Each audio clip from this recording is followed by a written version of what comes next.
Hello guys, pupunta tayo ngayon sa United States Capitol. Dito po sa Washington DC. Excited na po ako guys, samahan niyo po ako. Dati ay ito'y pangarap lamang, pero ngayon, ayan, halos abot kamay na. One of my dreams po na makapunta dito sa Washington DC.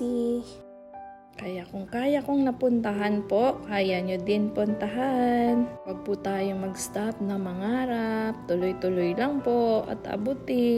Tsaka wag lang po puro pangarap, dapat po kikilos din tayo para po nang sa ganon ay maabot natin ang ating pangarap.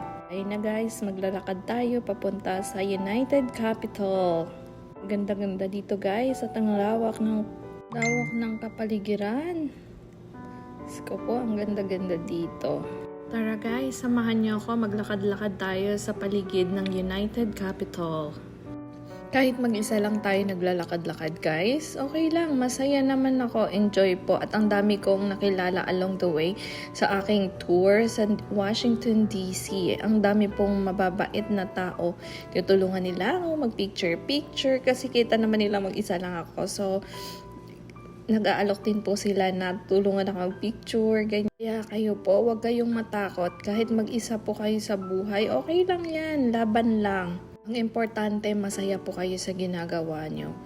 At ako po ay masayang masaya na nakarating po ako ng Washington DC mag-isa po. Halika kayo guys, samahan nyo po ako. Thank you po. Ang sarap-sarap sa pakiramdam guys na napuntahan ko na po yung mga places na gusto ko kahit pa unti-unti po. Dati natatakot ako maglakad ng mag-isa. Pero hindi naman pala, maganda din naman pala mag-tour na mag-isa. At least wala kang iniisip na meron inaalala na kailangan mong gumising ng maaga, kailangan mong kumilos ng maaga dahil may mga taong naghihintay sa'yo.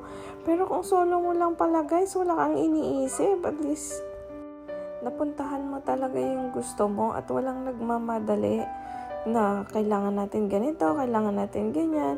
Pag solo mo, walang magdidikta sa'yo kung anong pwede mong gawin. Magagawa mo yung gusto mong gawin sa sarili mo.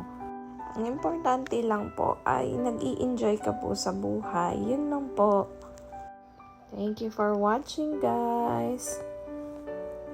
Ingat po kayo lagi and God bless po.